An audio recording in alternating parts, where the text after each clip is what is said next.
In the last 24 hours, we've seen a notable spike in banking sentiment, registering at plus 0.29, which is significantly above our historical baseline.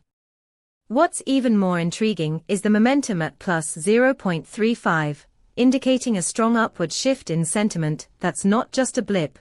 It's backed by 19 semantic clusters reflecting diverse opinions. You can leverage this API to receive a comprehensive breakdown of sentiment trends, including sentiment scores, momentum, and related semantic insights, all tailored for your applications. Imagine using this data to enhance your risk assessment models, allowing you to identify potential shifts in consumer confidence before they fully materialize. Ready to dig deeper? Check out our documentation at pulsebit.lojenterprise.com/docs.